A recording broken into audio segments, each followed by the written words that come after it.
we're all living a life that is encouraging us to search for quick dopamine fixes, and we're all sort of impacting our own dopamine baseline. It's so difficult to explain to somebody who's neurotypical how debilitating procrastination can be, to just sometimes not even be able to get out of bed. And people misdiagnose it as depression. You need to be able to extract yourself out of the business so that it can operate without you. But it's either you've designed yourself a job or you're designing a business. You can't cure ADHD. All you can do is manage it, learn to work with it, not against it.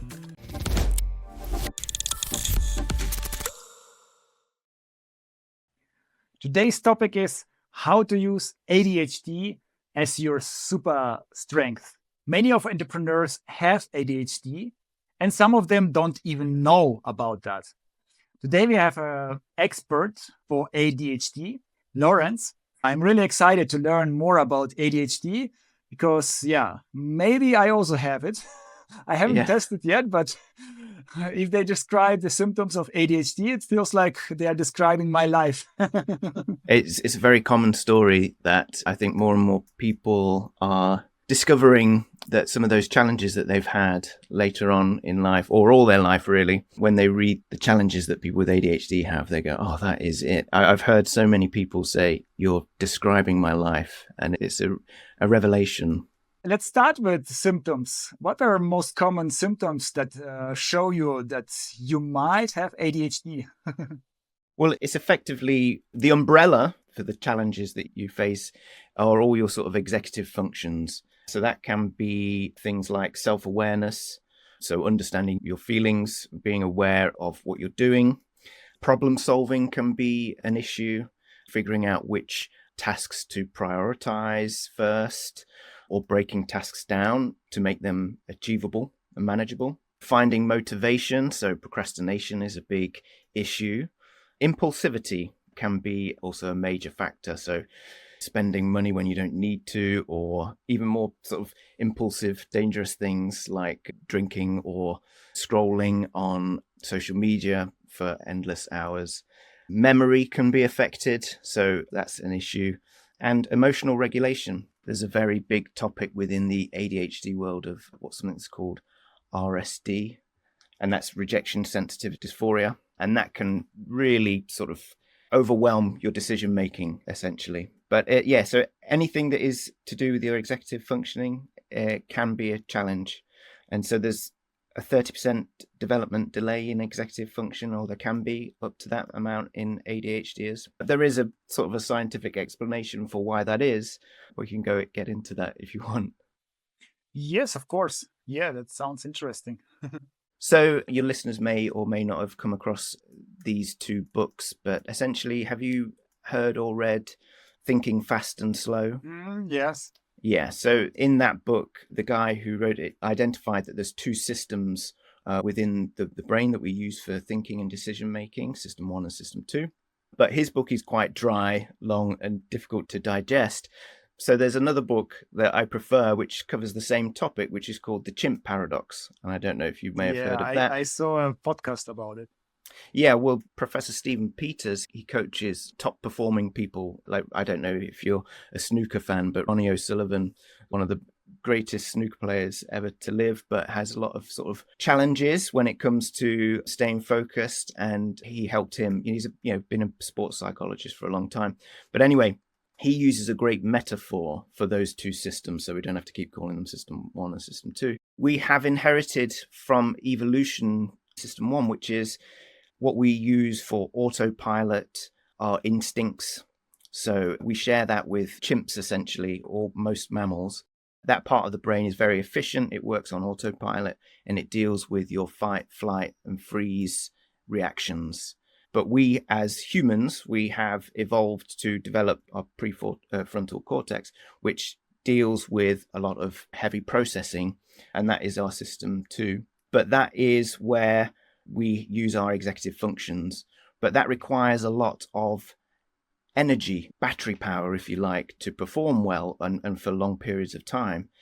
And people with ADHD, the biological thing that's happening in the brain is that there's a reduction in the dopamine receptors that feed and fill up that tank. So each day, if you imagine it to be like a bucket, each day it fills up. If you sleep, have a good night's sleep, and you're eating correctly, it fills up nicely. But with ADHD, there's less receptors feeding it, and so it's not filling up.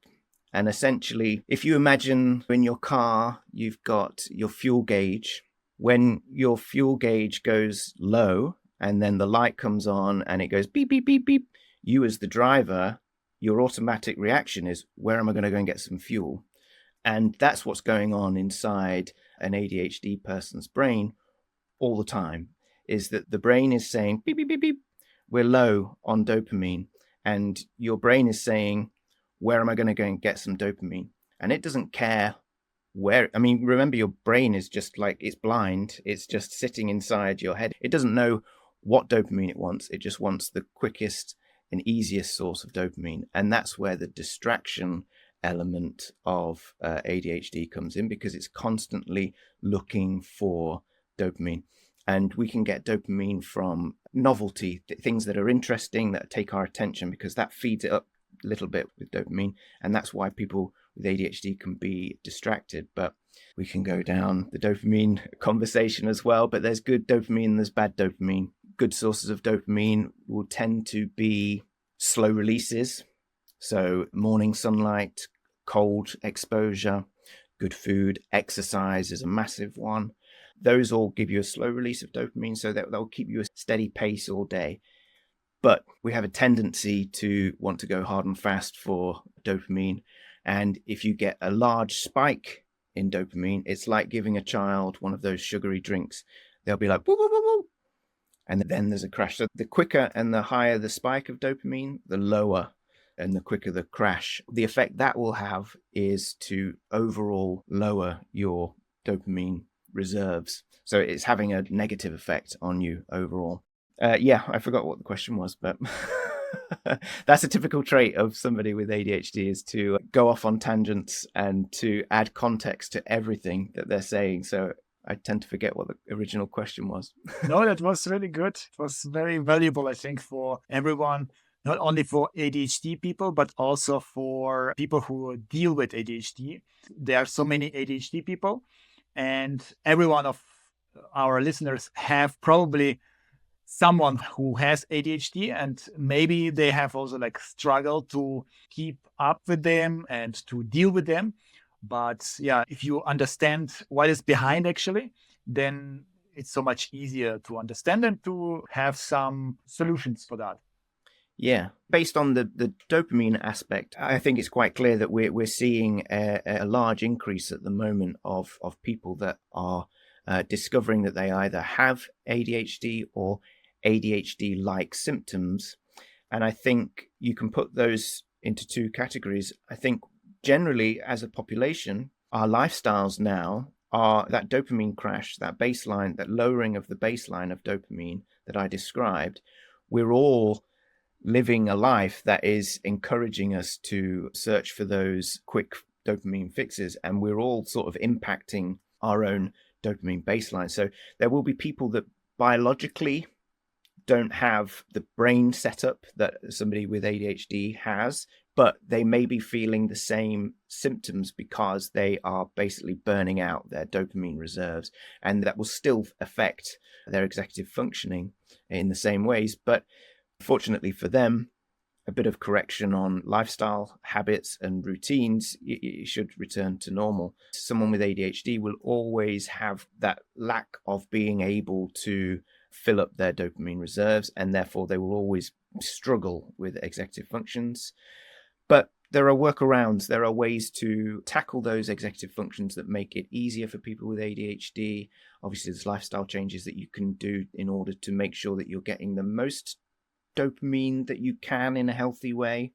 If you're someone who's had ADHD all your life, obviously, and particularly what we're finding with people that are discovering it later on in life, is that they've built up a whole load of negative labels and thoughts about themselves psychologically, a feeling that they're slightly different, or why can't I do in air quotes, adulting, things that other people should be able to do, things that I should be able to do as an adult that I seem to struggle with. And this can really sort of affect you internally. It's called masking. You try and hide the fact that you can't do certain things.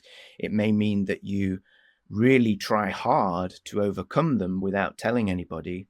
And this leads to burnout because you're working 12-hour days because you think you should have been able to do certain things, just working extra hard and sort of ignoring the actual skill sets that you probably can be far better than a neurotypical person at doing, or it comes a lot easier to you and you ignore those because you think that they're not valued enough. So it can be a struggle.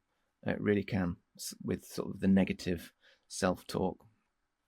Yeah, I had this experience myself as well. I was trying to memorize certain text in the high school, and my brother was able to memorize just from listening me learning it. Since then, I thought, okay, memorizing is not for me. Speaking in public, which also sometimes I froze speaking in public. Speaking in public is not for me. Many things are not for me. I'm very specialist. Like I am really good in creativity and coming up with business ideas, for example. So I will stick to only those things. That's my life. Like as a child, I thought to myself. But then I realized, wait a moment. Now I know so much about business and marketing. Maybe I'm not that bad in memorizing. It's just I'm not good to memorize things that don't interest me. And word for word, especially with stressful situations.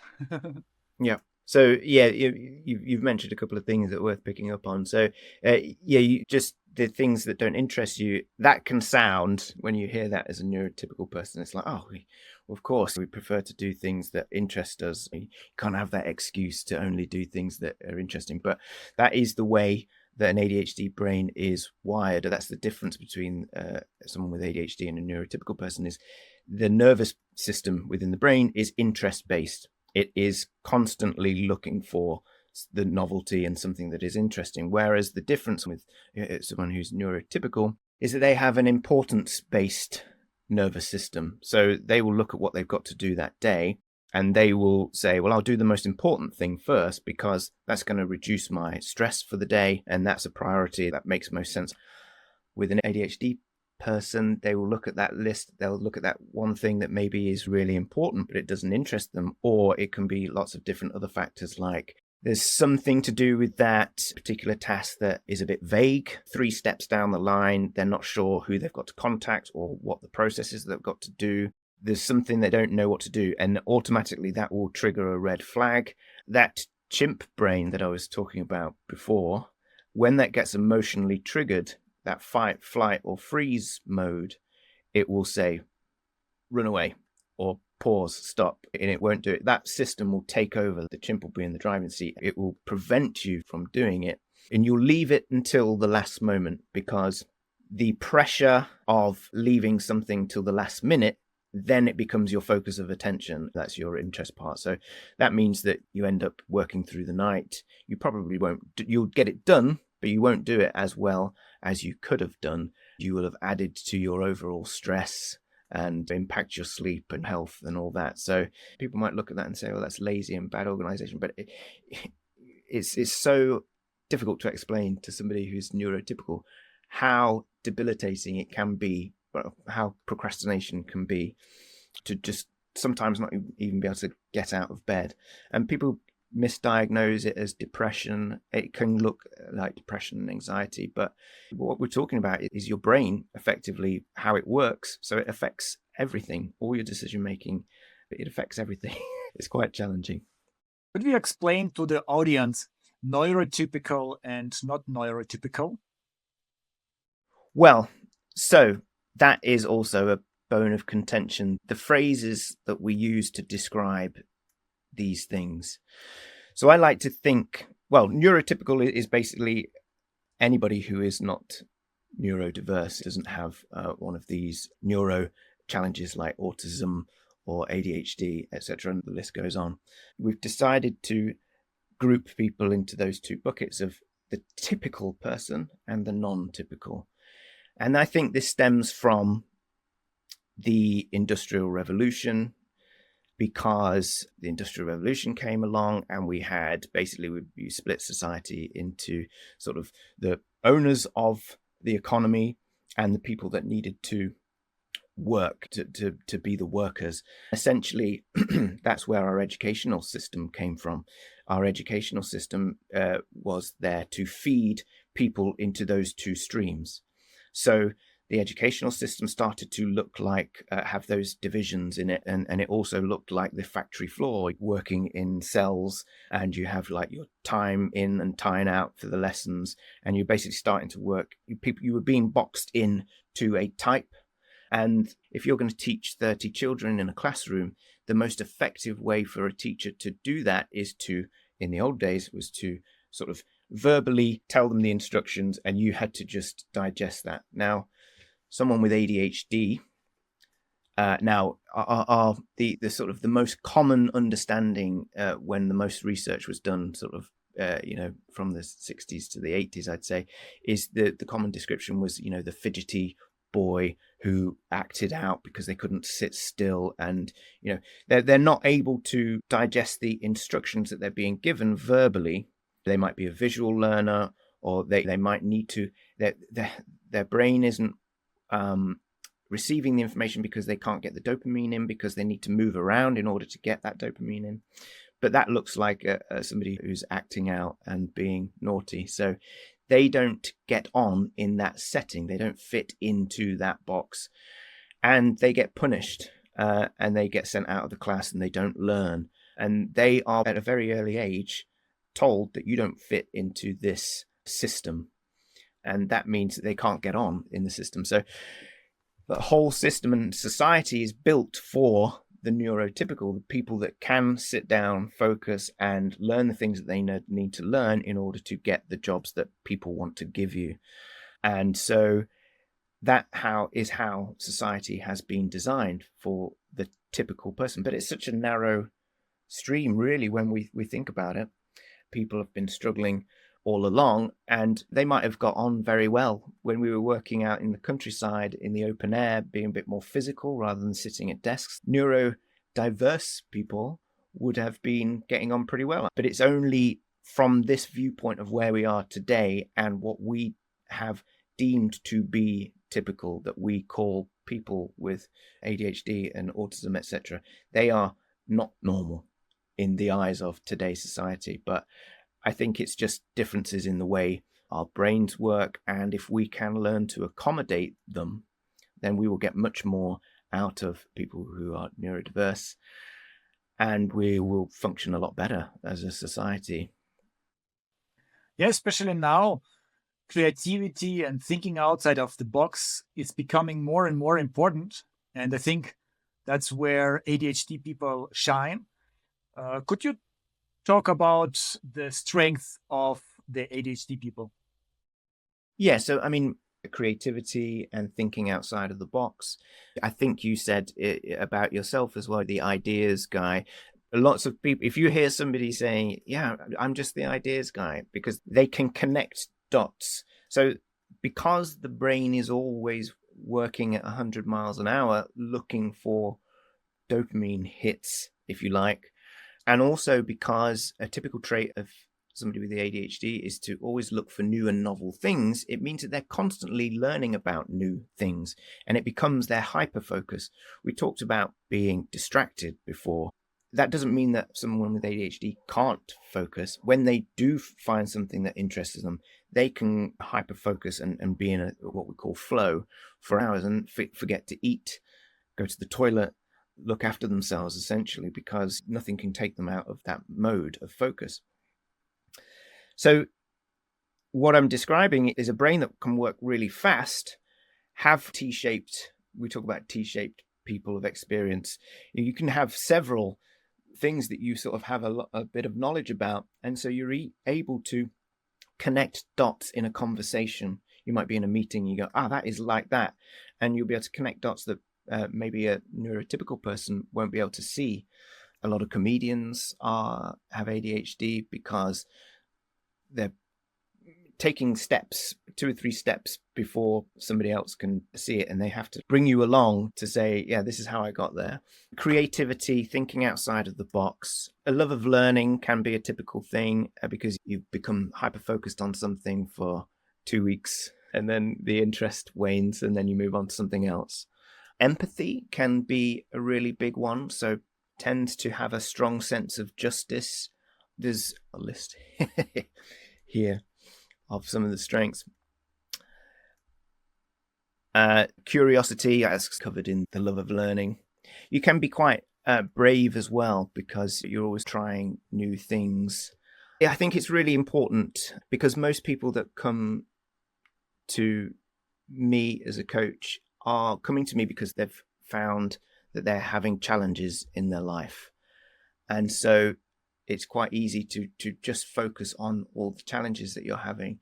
And one of the first things I do with any clients that I coach is to start off with understanding what their strengths are. So I get them to take a strengths assessment, because if you've been telling yourself all your life that you can't do things, it's really important to understand what it is that you're doing well. We tend to finish projects rather than celebrate the fact that we've done a project well. We're just satisfied that it's done. And we look back and say, I didn't enjoy that because probably ended up working late into the night and didn't do it as well as I could have done it. And if we forget to, practice gratitude or celebrating that win, so we can really forget that we have some strengths.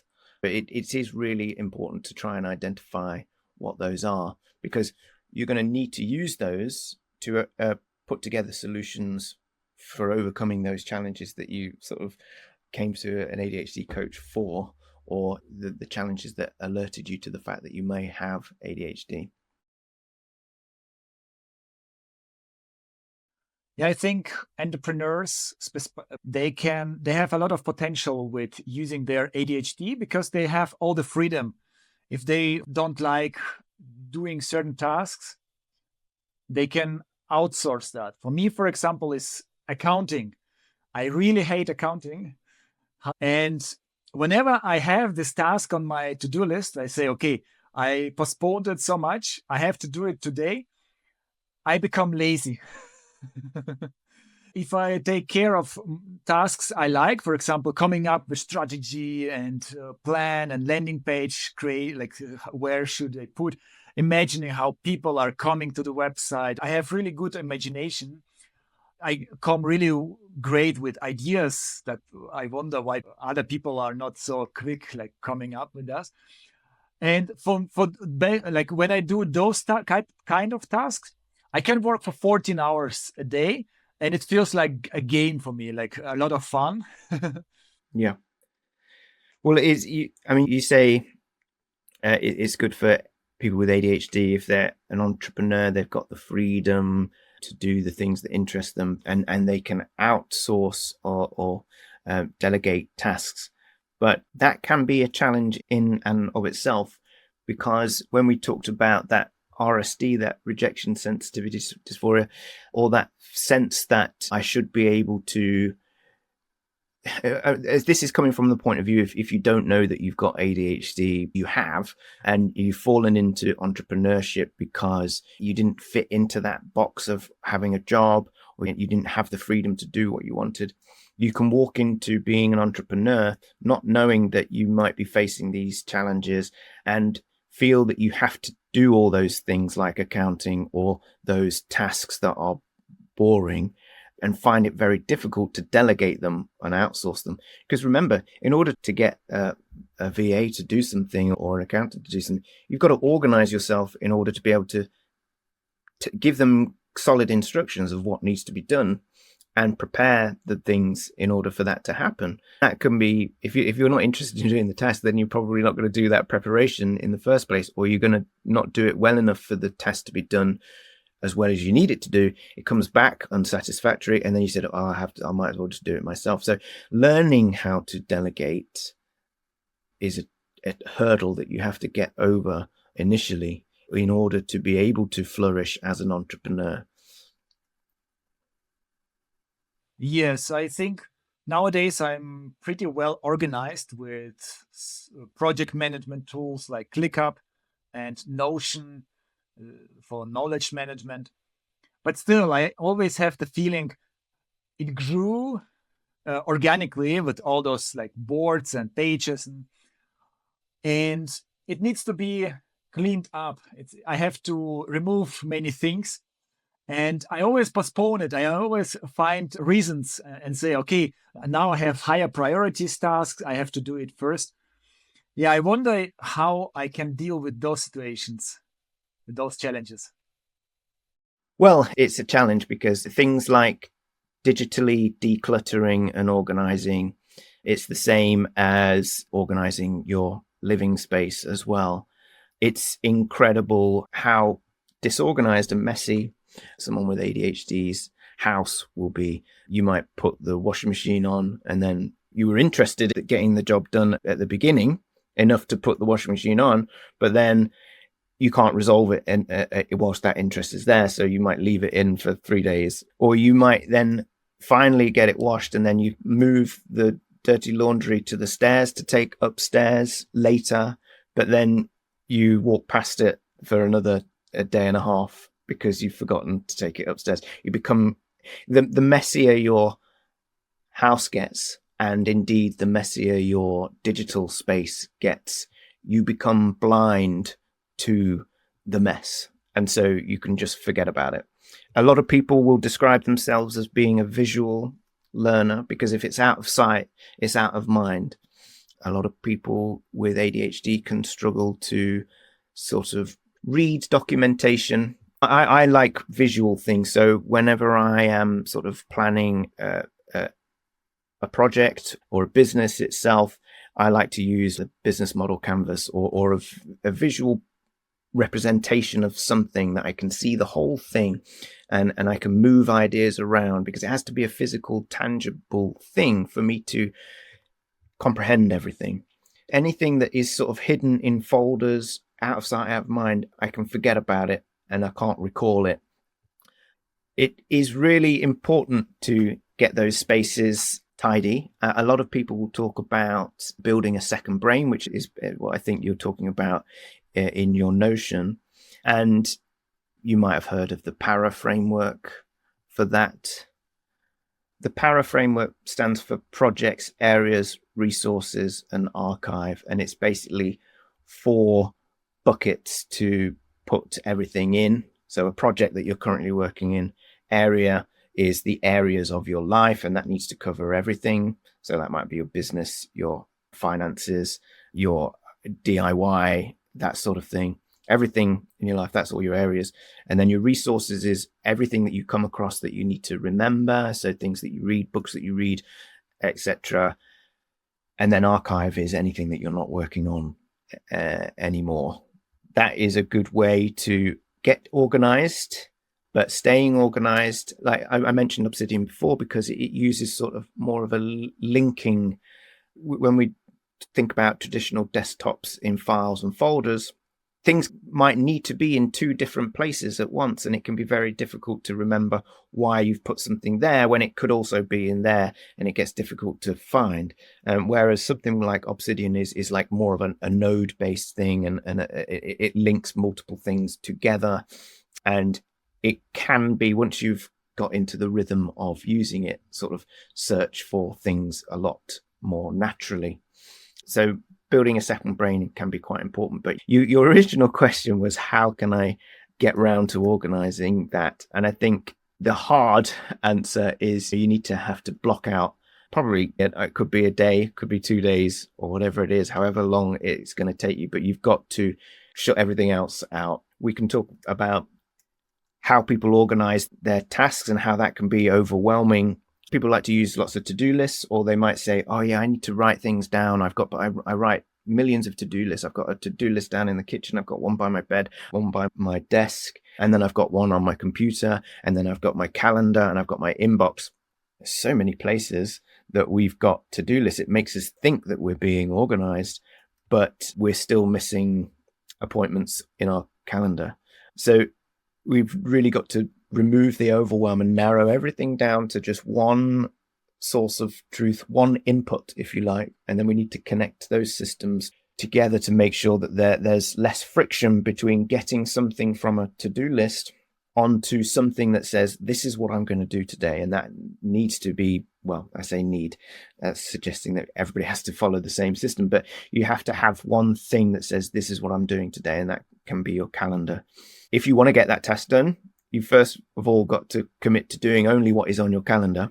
And then you've got to commit to saying, today I am organizing my digital landscape. But you're going to get bored doing that. So you've got to make it interesting. You've either got to set yourself time blocks, break it up so that lots of people talk about the Pomodoro technique, which if you're familiar with that is like working for 25-minute blocks, then having a 5-minute break. And then after 4, you maybe have a longer break. If you can reward yourself in those breaks, do something that's going to increase your dopamine levels. I like to do what I call a Pomodoro hit.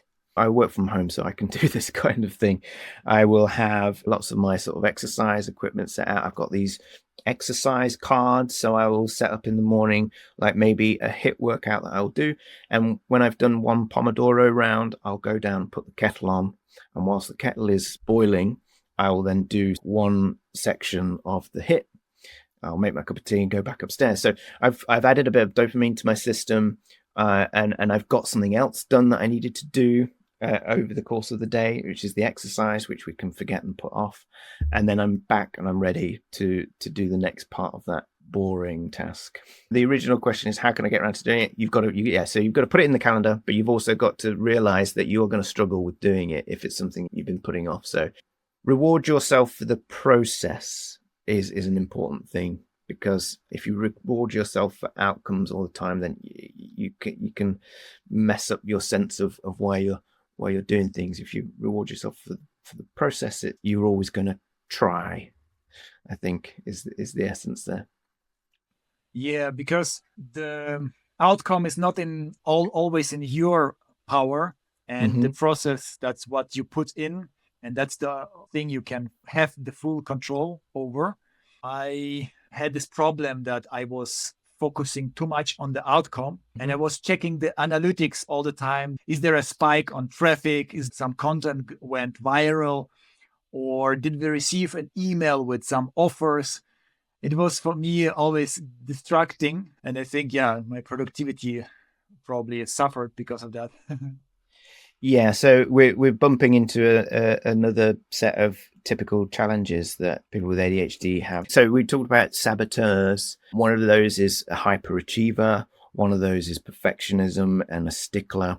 Perfectionism, I always used to think that a perfectionist was somebody who insisted on doing something perfectly every time and probably was doing it perfectly every time. So I wouldn't have described myself as a perfectionist, but a perfectionist in this context is somebody who insists that it must be perfect, but because it never will be perfect, they can't then bring themselves to put it out. Because if they are, and this is another subject, a hyperachiever, they get their validation externally by what other people see as what you put out. And if it's not going to be perfect, and if it's not going to be how you imagine it to be, it means that you end up then not doing it, and you're sabotaging yourself. There's lots of little maxims that people use, but if you're building a bridge and you want it to be the most perfect and beautiful bridge it can be, you might get to building it and it's 80%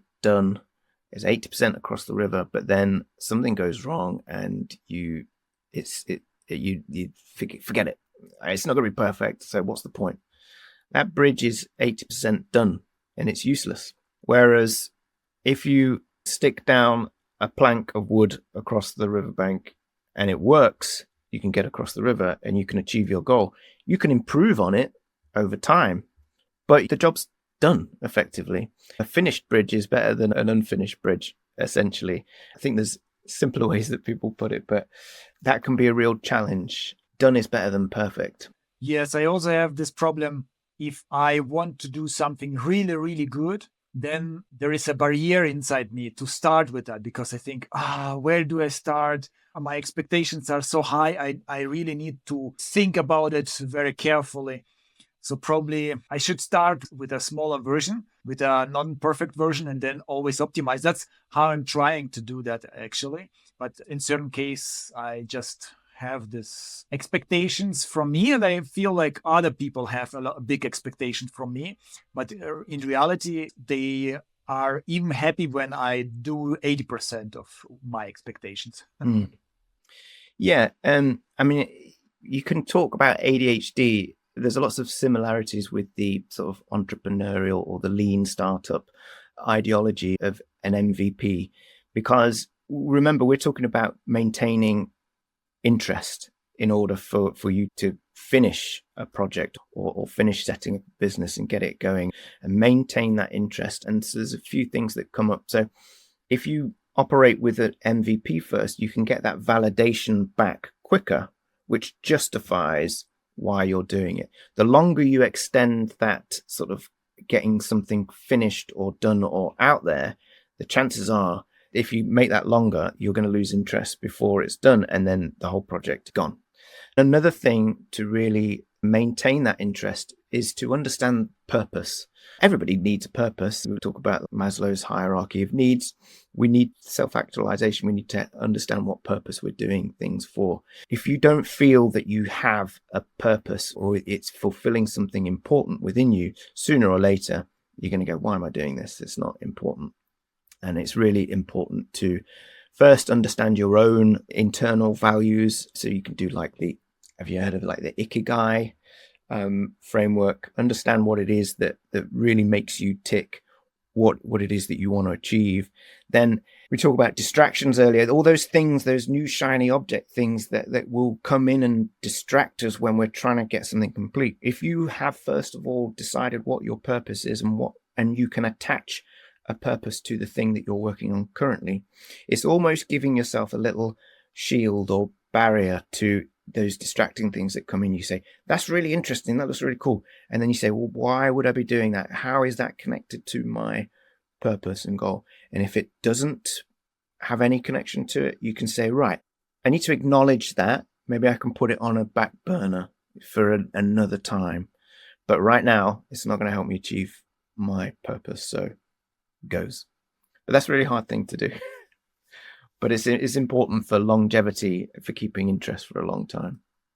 Yeah, but accounting, I didn't see the purpose so much, especially in Germany. They put so much regulation, and I was always thinking, okay, I could do something really productive. I could create some value to my target audience, to my clients.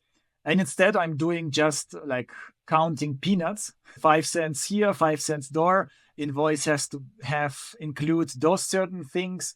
For me, it was really demotivating, and I was experimenting with different approaches to motivate me. And by the way, whenever I was doing accounting, I came up with so many business ideas. Yeah, that's another thing as well. If we stop trying, if you go for a walk and you do something else, that's when all the ideas you use in your subconscious, and your subconscious is then solving problems. And so, yeah, you can come up with lots of different ideas in the strangest of places. But yeah, particularly, I mean, accounting, let's face it, nobody wants to do accounting. Your brain is going to be screaming at you saying, come on, let's do something else, please. Yeah, and one of the motivational ideas I was experimenting with was to think that I am doing really important work. I was imagining I am a general who is counting not 5 euros or 5 cents, but $5 million or euros. And my decisions and doing it right can bring success or the risk of like people dying. So there is really high stakes. Yeah, I mean, that is the creativity and imagination that you're using in order to come up with a solution that is going to help you to overcome the challenge of doing the accounting. And we talk about gamification when we're building apps and things like that. It's because it works. I'm really competitive. That can be a typical thing as well. So creating a challenge with somebody or yourself can be a really useful way of getting things done. If I look at how I get my exercise, I've much prefer to play football on a regular day each week rather than going to the gym, because I can compete with somebody and go into the zone and focus and have flow playing football. But if I go to the gym, I'm going to get bored of this very quickly. So setting challenges is really important. That's so true with gym. For me, it's only bearable if I have a lot of entertainment in my, like listening to a very interesting audiobook, or even better, watching some nice documentary or movie. Otherwise, gym is so boring for me. Do you have some ideas for entrepreneurs to gamify their work? Well, we've explored a few of them. We talked about the Pomodoro. I use I forget what things are called, Tick. So that's a to-do list, and that has inbuilt in it a Pomodoro timer. But what that will do in the background is that it will record how many Pomodoros you're doing. And so you can gamify that by saying, I need to do 5 Pomodoros today, or whatever it is, and then look back at your stats over time. So it's really about having stats and things like that to monitor your performance can be really good in terms of gamification. But I think maybe you can organize your day into blocks of time that you can do the things that you are really going to enjoy. Then also identify a period of time when you're going to do the tasks that you don't enjoy. And then you can set up a little reward system for yourself once you've completed one of those challenging tasks. So gamification is sort of really depends on what it is that you're doing and what triggers you. Not all gamification is going to interest you, but something else that is quite useful is something that is called body doubling. Accountability is a huge thing.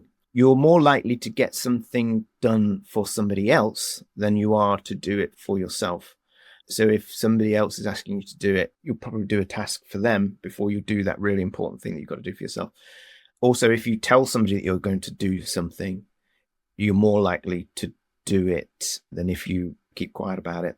So that accountability aspect is really helpful. So identifying somebody, are we talking about entrepreneurs? So you might not have colleagues or whatever, but you might have a VA and telling them, going through your day and saying, I need to get this done. They can help you sort of prioritize things, and then you are accountable to them to get that done.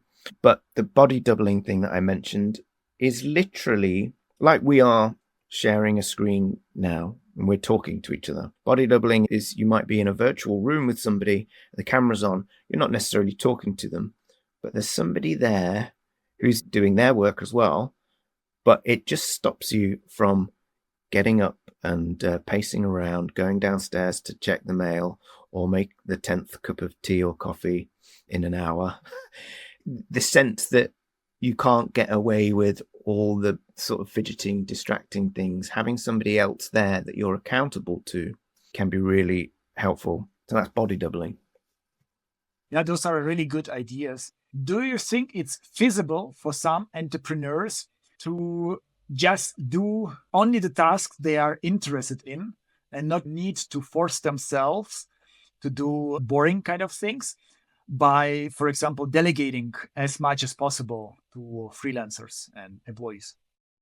I think that it depends on what your definition of an entrepreneur is and your reasons for becoming an entrepreneur. You're either an entrepreneur because you feel like you can no longer work in the job that you are doing. You don't fit into that box that we talked about.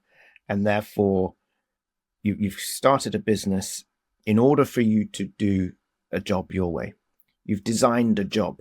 But if we think about what an entrepreneur is in the sense that they might be, like we think of Richard Branson or Elon Musk or something, effectively, if you want to run a business, you need to be able to extract yourself out of the business so that it can operate without you. So it's either you've designed yourself a job or you're designing a business.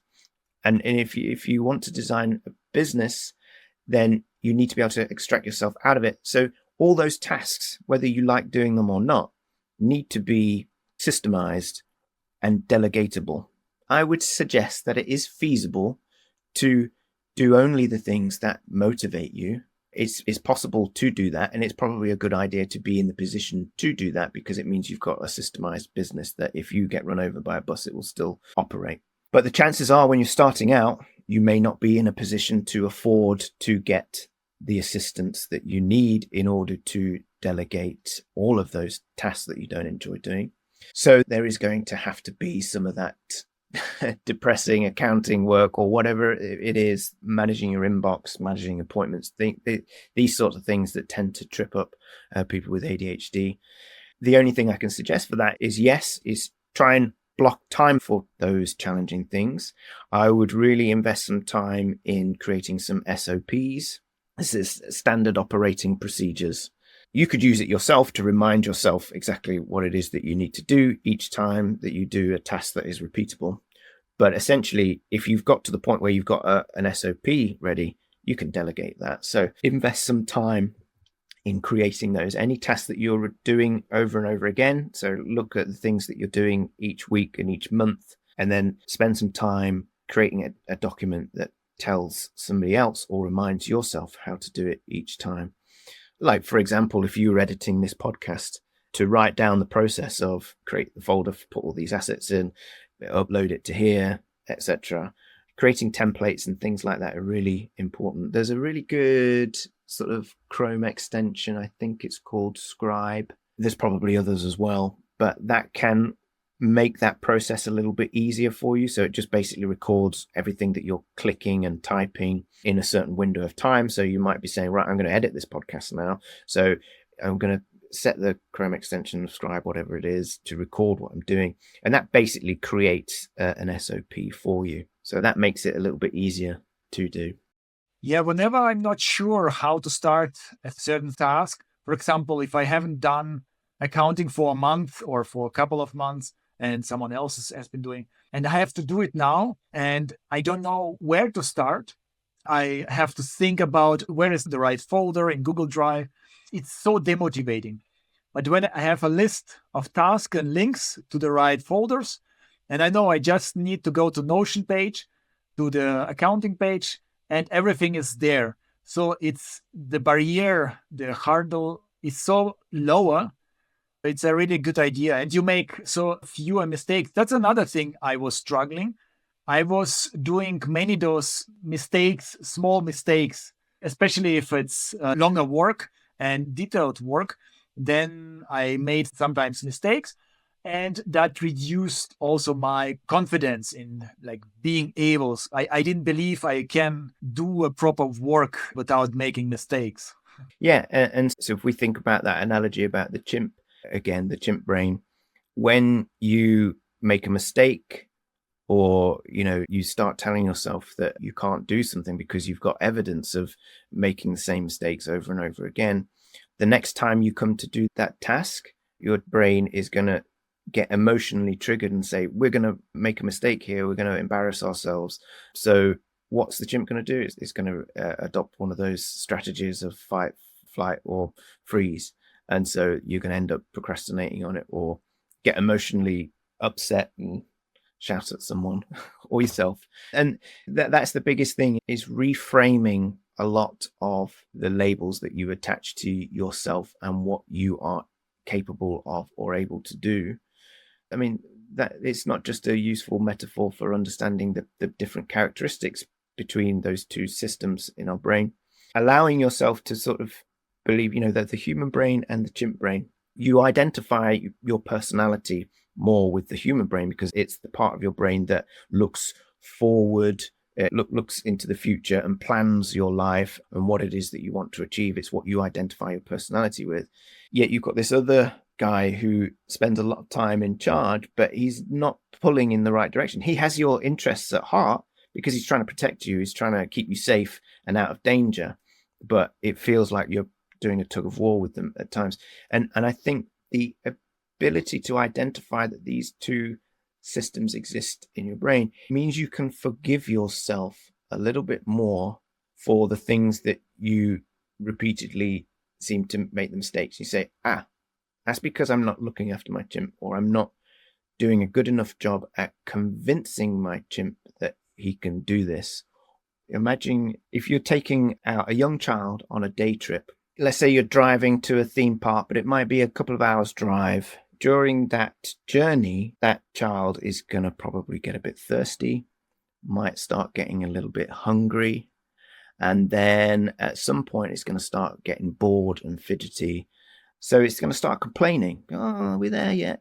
The parent in this situation, you're saying, oh, no, come on, just wait a little bit longer. We're heading towards this goal. We're heading towards the theme park. We're going to have a great day. You're going to enjoy it. But the child is like, I don't like it. I'm frustrated now. And they get angry and they have a meltdown. And then you get angry with the child because why has this happened? They're having a terrible experience because they're uncomfortable. Now they've been shouted at, and everybody's sticking a label on the day trip as that was a bad idea. Let's never try that again. Now, there's a different approach to that. And this is about when I talk about designing solutions for these challenges or designing solutions for your gym, is that instead of labeling that as a let's never try and do this again, we can't never achieve this.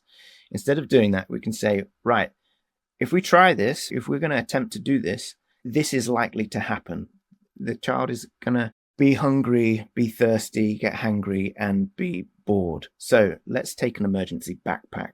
And in that, we're going to take some water, we're going to take some snacks, and we may take some coloring books or whatever it is that entertains the child. And so we're anticipating that the typical thing is going to go wrong, and we've got an emergency solution in place to mitigate that. So, yeah, if you can identify any challenges that you yourself are coming up with on a regular basis, instead of telling yourself you can't do it, it's trying to identify what your emergency backpack is, whether that's gamifying, boring tasks, delegating, etc., or whether it's trying to get steady, slow release of dopamine by doing a Pomodoro hit. Whatever that solution is for you, build your emergency backpack for those particular challenges that you're facing. And to go back to the MVP solution and lean startup methodology, you've got to continuously optimize those solutions, because with an interest-based nervous system, that solution might work for 2 months, 3 months, 6 months, but you're going to start getting bored of it and you might need to tweak it and optimize it. So having a designer's mindset or an optimization mindset is really important in being able to continuously grow and develop. Identify the fact that you are going to face these challenges. Your solutions are probably going to need updating now and again, and just keep an eye on it and optimize, essentially. I think ADHD people, they also develop this challenge solving skills, because every time I travel somewhere, I encounter some problems. I forgot something at home. I did a mistake, and then I find solutions pretty quickly. So that's probably a strength of ADHD people. Yeah, resilience is certainly a strength, because resilience and perseverance is because you're constantly feeling like you're struggling and you've got to pick yourself up and start again.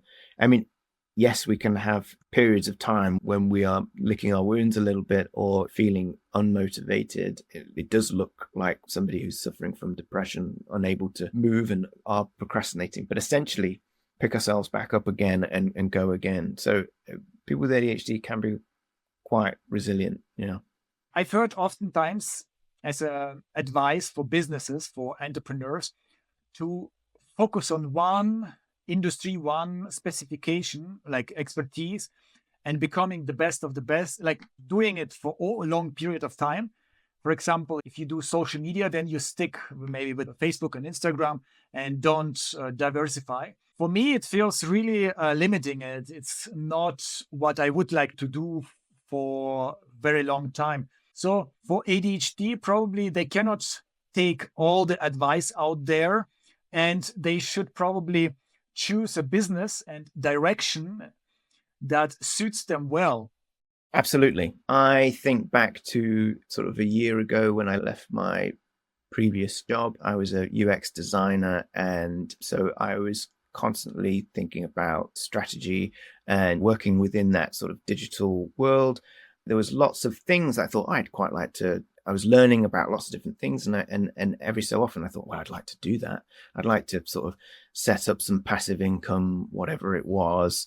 And the idea of doing that was really interesting for me. So I collected a long list of things that it felt like I must do these things in order to feel externally validated. And the chances are that someone with ADHD is going to have a long list of ideas or have, their past is littered with half-finished projects that they want to complete.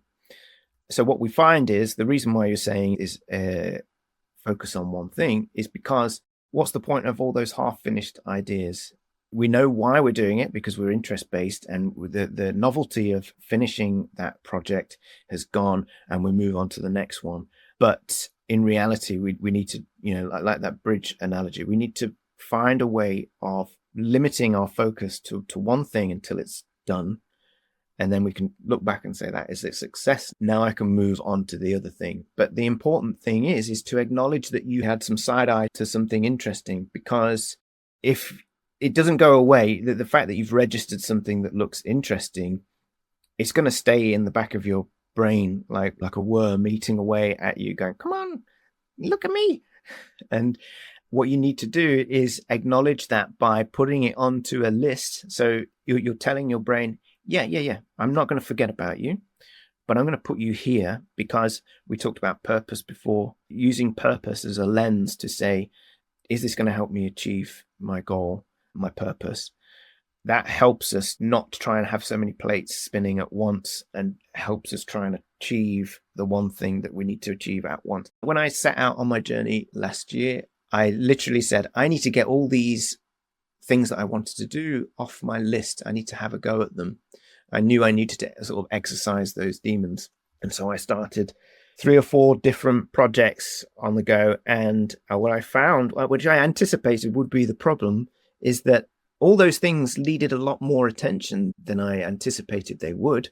It's quite simple. We've got such enthusiasm for things at the beginning that we don't really fully understand the time, got time blindness as to how long something will take. And so, yeah, each one of those things I had to just say, right, I've set that up now, but I can't really maintain it because I've started this other thing as well. The idea of running 4 or 5 different projects or businesses at once so that you can skip and flip from one another is really appealing, because it keeps that interesting out. But the chances are of you getting to that stage are very slim, unless you have got a framework or structure around you of people that you can delegate things to. If you are the person that has got to build and deliver those things, I would strongly recommend that you focus on one thing at a time. Yes, that's a really good advice. Sometimes we think, oh, it doesn't work. For example, we try, let's say, Facebook ads or Meta ads, and it doesn't work in the beginning so well.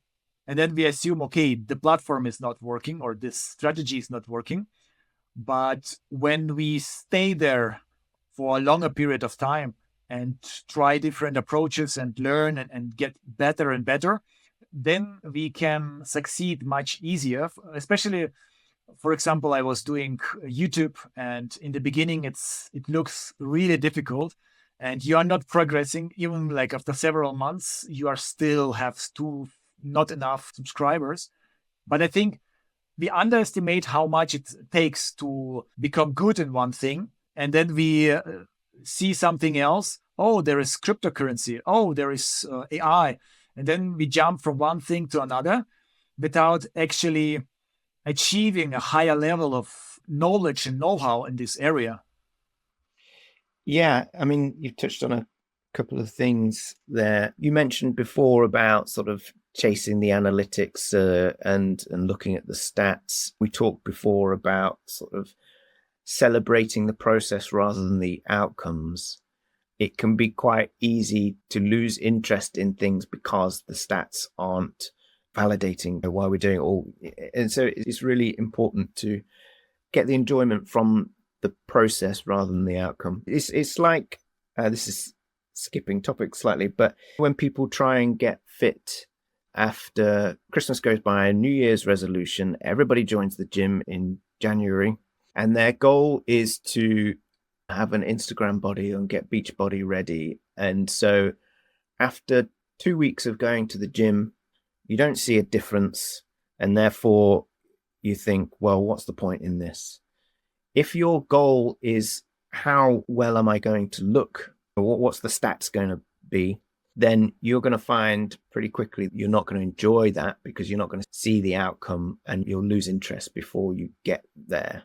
But specifically when I'm thinking about people with ADHD and in relation to exercise, if the goal is not to look Beachbody ready, and the goal is I need to do this exercise in order for me to feel better, I need to do this exercise to help me do those difficult tasks, to help my brain work better. If you think about exercise as fuel for your brain, then you can't fail in, it doesn't matter what you look like. It's more about how you feel. And the chances are, in the long term, you're going to look much better anyway.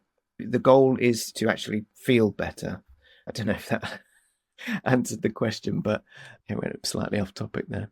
No, that's a first thing I was thinking about as an example. In gym, people have the long-term motivation, or like want to have this body, but it takes such a long time to get this body, to see the results, especially if you want muscles, for example. You train for 3 months and you still don't see the muscles, and then you can be demotivated pretty quickly. Let's talk about rejection and ADHD. The problem is that because ADHD people are different to average people, it feels like rejection, and it's like a circle downwards spiral where we also probably get less confident and more imposter syndrome. How to deal with that?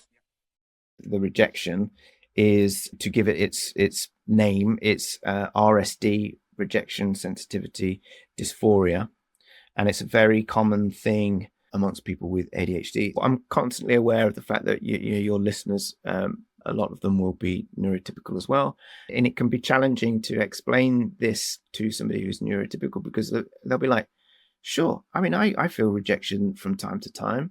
What's the big deal? Yeah, sure, I procrastinate from time to time. What's the big deal?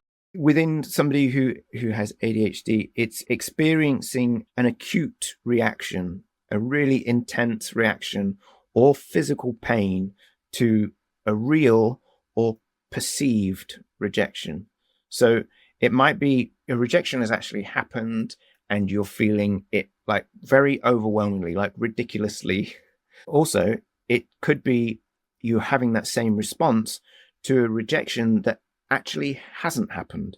It's something that you think is going to happen in the future, and therefore you spiral out of control. You're ruminating on all the possibilities, you're catastrophizing. A very common thing that people with ADHD say is answering emails. It can take them a whole afternoon or day to think about what it is they're going to say. They'll freeze at the computer typing something because they think if they say the wrong thing, that client's going to reject them. They're going to say, all right, well, I'm not going to do business with you anymore. And that's debilitating. That sense of perceived rejection that's going to take place can freeze for the whole day. And it's a huge problem and it's a big challenge. And your question was how to deal with it. Well, the way I would deal with that with a coaching client would be, first of all, would be to work through almost like CBT. Have you heard of CBT, cognitive behavioral therapy? It's essentially, I was doing it with somebody yesterday, but essentially you identify what it is that the thought that is bothering you. So it might be that this client will drop my business. They think that I can't do what it is that they need me to do. So that's the thought that you're having. Then I ask you, what evidence do you have that that's going to happen? Well, I can't actually think of any evidence that's going to happen. I just think it's going to happen. So then I ask you, when you believe that to be the case, what is the feeling that you have? And I spiral out of control. I catastrophize. I feel panic, have a panic attack or whatever. Okay. So let's continue on with the fact that this may happen. What's the worst case scenario? So let's say that does actually happen. Well, he might leave, or he might complain, or he might leave. Okay, so how will you handle that rejection? Well, I could email them to try and sort of rescue the situation, put it right, or, maybe decide that they weren't the right client to have. Okay, there's always a scenario. Things aren't going to blow up. You identify what the worst case scenario is and how you would handle that. Because remember, what can be quite triggering for someone with ADHD is if you don't know what is going to happen, you can be so focused on not knowing what it is that you're going to do in that scenario that just means you shut down. And so if you can identify what will actually happen in the worst case scenario, you can say, well, I'll handle it with this. You go, okay, well, that's not so bad, maybe. And then once you've identified what the worst case scenario is, you can then say, well, what's another way of looking at this? What else could happen when you send that email to that client? Are they going to reject you and quit being a client with you? Or could it be that they just said, oh, yeah, thanks. That was great. It was, okay. Don't worry about it being delayed for a day or whatever.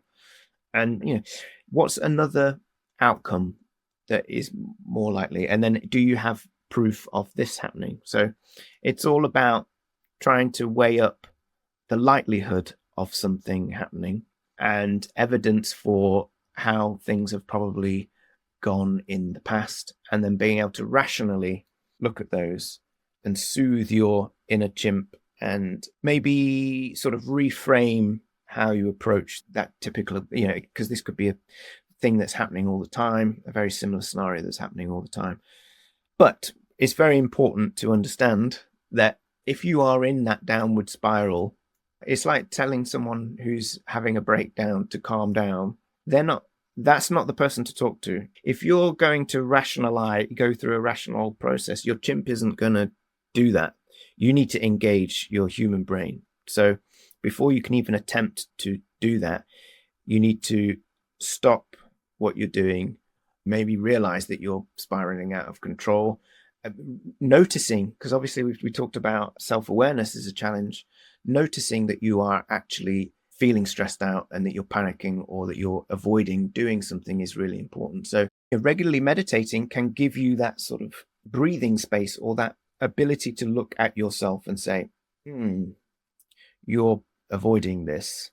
That's going to be helpful. But again, that's something you need to be doing on a regular basis as a good habit in order to give yourself that exercising that muscle in order to be able to do that. What you can do in the moment is to stop, breathe, maybe take 4 deep breaths, get oxygen into your prefrontal cortex and service that, fill that bucket up. Maybe this is going to sound awful, but have a cold shower. Cold exposure is a really big thing. I mean, I know it's a fashionable thing for people to do the Wim Hof method. You don't have to be that extreme. You don't have to go and get an ice bath in your garden or go swimming in a lake. If you've got access to that, then great. But I just happen to have a shower that takes 45 seconds to heat up. So what I do in the morning is I get in it rather than switching it on and waiting for it to heat up. I get in it and I let that cold water come on first, and it really energizes. That gives you a real slow release of dopamine. So you're feeding that part of your brain that is going to be able to do that rational thinking and process that hard emotion. It can switch you really quickly. So if you notice that you're stressing out, go and have a cold shower. If you hate the idea of that, let's face it, we all do, you can use something else that is going to really sort of trigger happier feelings. Music is a massive thing. So I have what I call my hero playlist. So that's the type of songs that when you're walking down the street, you strut to them, or if you're at a party, a wedding or something, and this song comes on, you just look at your friends and like, let's go. Those kind of songs that really lift the roof off. Put that on. That's your hero playlist. If you've got to psych yourself up to get into that shower while it's on cold, put a song that makes you feel 10 foot tall and then get in it. And then I promise you, just spend 30 seconds in a cold shower with your favorite music playing. You're going to feel like a superhero afterwards. You're going to be in a completely different frame of mind. You're going to have switched your systems to your human rational brain, probably juiced it up a little bit to help it process things a little easier. So that's what you can do in the moment. But over the long period, having a healthier daily routine, meditating, and slowly reframing all those areas where you've faced challenges, slowly trying to relabel them with new information about what it is that you can achieve, why you're having those challenges, forgive yourself for not having been able to achieve them in the past, and celebrate the fact that you've designed a solution for it and you've got a new framework for tackling it, and remind yourself that if you fail again at this in the future, then you've got a framework to go back and redesign that emergency backpack that we talked about, and just embrace failure as a learning opportunity, as an opportunity to grow, rather than to tell yourself that you're terrible and you should never try that again. Yes, that's very helpful advice. I've been living this life and no one told me it's normal, kind of. Within ADHD community, it's totally normal, those effects. And I thought, what is wrong with me? Why can't I do what people, like simple things? So with sleeping, oftentimes my brain is on, okay, in the beginning, when I go to bed, I'm tired. I don't think about anything. After 1 minute, ideas, thoughts coming, maybe even how have I been perceived in the last social gathering? Did I say something wrong? And in business, and also ideas. Oh, I had this great idea for how to improve my business. Do you have some advice how to deal with that? Yeah, sleep hygiene is a big thing, and there's lots of things that can contribute to improving your sleep. So if we go back to the analogy of, we've got this bucket of dopamine each day that we need to replenish, sleep is going to be a huge part of that. If you're waking up tired because you've had a bad night's sleep, then you're starting the day in an even worse position, that already disadvantaged position that you were going to start with. But let's look at what is causing you to have trouble falling asleep. Like you say, that moment of quiet, all the thoughts flood in. Why did I do that? Or it could be positive things. You think, I could do this, I could do that. And you've got loads of ideas happening. We need to acknowledge that those thoughts are happening. Because if you don't look after them, if you don't capture them, then it's just going to go round and round and round in your brain all night, and it's going to keep you up all night. So have a notepad by your bed in order to capture them. However, maybe we could look at a bit more of a preventative method further back in the day. Have a closing down ceremony for the end of your day, where you can reflect on what it is that you've achieved that day, what it is that you haven't achieved that day, as in what still needs to be done, and capture and take care of those thoughts there. Because the reason those thoughts coming into your brain is to say, don't forget to do me, don't forget to do me. So if you're already taking care of that at the end of your day in your closing down ritual, and you're setting it up so that you know what you need to do tomorrow without having to think about it, if you have to make all those decisions in the morning, then you're using up all that dopamine in decision making that you've built up overnight. So take care of that by reducing. This is why I think Obama used to wear 2 ties or 2 suits or whatever. It was like, I don't need to make that decision. Why am I bothering to use any energy on making that decision each day? These are my options. I don't know, my dog is here, my dog Coconut. He needs walking each day. So I will go for a walk at the end of my day. Like you said, I can't remember when you had it was when you were doing your counting, you'd come up with lots of different ideas. But I tend to find when I start walking is all these ideas come. So I make sure that my system for capturing to-do lists or things and ideas is the same. I use my tick list. And so as I'm walking along, I'll add it, or I might stop, sit on a bench, and then just capture all those ideas. So I'm basically having a meeting with myself whilst walking.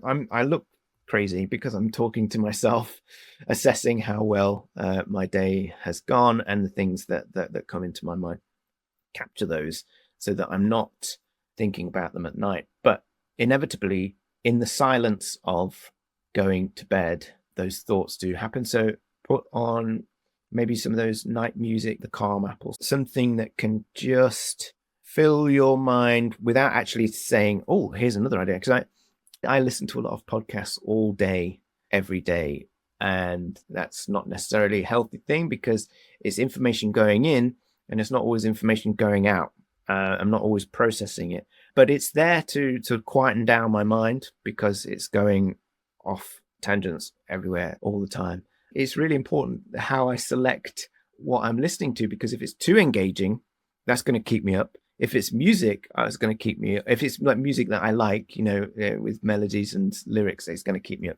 So it's about finding that sort of something that's just at the right level, that's not going to start sparking off loads of ideas, but it's just going to stop me from thinking about work, and then I'll just drop off to sleep. When I brush my teeth, it's so difficult in the evening, especially, to not have any distraction. I always like to watch some YouTube videos doing that, or podcasts. Would you recommend not do that, or to do certain type of podcasts that don't give you more ideas to work with? Like if I listened about marketing or about success, then I would be motivated to do action. That wouldn't be great for sleeping. So you're asking, would you recommend doing that? I would, first of all, is do things with purpose. I've identified that I listen to podcasts all day, every day. And if I look at what the purpose for that is, it's to quieten down my thoughts when I don't need them to be firing off into different tangents, because that's going to distract me. It's going to think of more things, more shiny objects that I could be doing, and prevent me from completing what is important and I should be doing. So the purpose of me listening to something is that I need to be really careful as to what it is, because I listen to entrepreneurial podcasts and things that give me ideas, but I need to be careful about putting new ideas into it's important to keep up to date with things and up to date with news, but I have to be very, very aware. It's like an addiction to ideas. If I'm sparking off things of inspiration, I'm then got to battle with myself in order to not be distracted by them. Then I need to be careful. I need to save it for times of the day or times of the week where I say, I'm going to allow myself to be inspired by something. The purpose of this is to be inspired. And I think at other times, when I'm just purely trying to quieten down my mind, it has to be, just a couple of people chatting about funny stuff. I mean, I often worry about myself. I find the types of podcasts that I find get me off to sleep very easily is people talking like true crime podcasts. And it worries me what subliminal messages I'm feeding into my brain as I go to sleep is about all these murders and things. So I do worry. Like I can remember my brother when we were very young, he was training for a kung fu tournament, and he had heard about this thing about sort of telling himself what moves he was going to do during the tournament, and he recorded a tape and put the speakers under the pillow, and he would listen to that each night. So he was like a fighting machine. So I'm really worried about listening to too many true crime podcasts. I'm not sure I answered your question. I would say listen to things with a purpose. If the purpose is to distract, but not to distract to go off at tangents, like careless distraction, then that's fine. But that's putting a plaster or a band-aid over the thing. If we really want to quieten down, if we're acknowledging that our brain is overactive and we need to quiet it, just by filling it with, I'm not suggesting that this is a good tactic by quieten it by overstimulating it with something else. The idea then, you've identified that you need to do practice of meditation and try and have ways for sitting down and working with that overactive brain. That's hard and it's boring at meditating. There's certain types of meditation that are challenging for somebody with ADHD. So a body scan is an easier thing to do because you've got to sit, you're going through the different parts of your body rather than just going silence and let the thoughts come in. Yeah, maybe as the last part of the podcast episode, maybe you can give some inspirational short stories of transformation from ADHD entrepreneurs. Maybe they can be from your practice as an ADHD coach, or maybe you know some successful entrepreneurs who had ADHD, to show the audience what is actually possible with ADHD, like how much success you can have. I think Richard Branson, he looks like he might have ADHD, for example, and he is billionaire. So maybe our audience sometimes doesn't have this confidence of feeling like, oh, I am limited because of ADHD, but it can open doors actually. Well, if we think about what we were talking about before in terms of looking at getting distracted by social media and stats or the analytics for something and saying, why aren't we getting the results that we wanted by comparing ourselves to other people? And I think whilst there will be lots and lots of people out there that we can look to and turn to for inspiration, people that have succeeded with ADHD, there's loads and loads of people out there. Like I think Richard Branson is one of those entrepreneurs, but you see lots of people within the entertainment industry, comedians, actors. There's a bias towards them because they couldn't sit still in class. They need to be physically active, or their brain is working at 100 miles an hour, so they stand up and talk.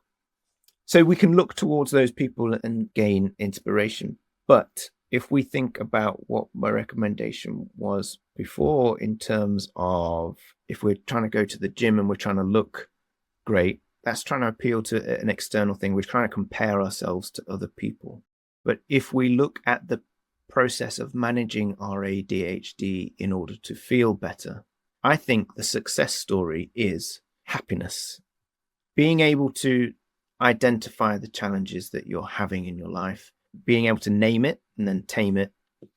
And let's not forget that you can't cure ADHD. All you can do is manage it, learn to work with it, not against it. So anybody who can, first of all, identify if they have ADHD. The first step is to identifying that you've got it and learning about where it's coming, where the challenges are coming up in your life. And then learning what's actually happening in the brain when it's happening, and then being able to identify little frameworks for what is going to help you through that solution. It's like the expression of teaching. If you give a man a fish, you'll feed him for one day. But if you teach him how to fish, you feed him for a lifetime. And I think learning the tools and the frameworks for managing the challenges, overcoming those executive functional issues that we come up against, creating a good daily routine of habits that top up your dopamine bucket each day to give you the strength to make better choices and decisions. I think you're going to slowly and surely have a better, happier quality of life. And for me, that is a success story.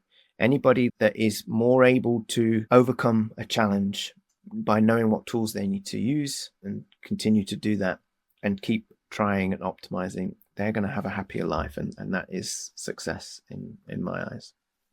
I love that. That's much better than just looking at the very successful ADHD people. And maybe there is also this comparison and you feel like, oh, why am I here in this position? And they are so far so successful. But if you focus on yourself and making the best out of your talents and limitations also, then you will automatically achieve enough success and especially happiness, which is even more important. And there is no need to compare yourself. Another thing, we've spoken a lot about the strengths and the saboteurs, but it's really interesting sometimes that you might have two saboteurs. You might have one saboteur that's more powerful than another one, and you might be able to use that as a tool, as a weapon in overcoming a specific challenge, because you know that particular reaction you have to something is going to prevent you being distracted by something else. So even though we have what we would perceive to be faults or challenges, as long as we know that they exist and we know that we're susceptible to them, we can use them for good as well, if it helps us to overcome a specific challenge. Amazing. It was such an amazing episode with so much value for ADHD people and also for people who have to deal with ADHD people. Thank you so much, Lawrence. Would you like to tell to our audience how they can connect with you? What do you want them to do? We will also link in the description below.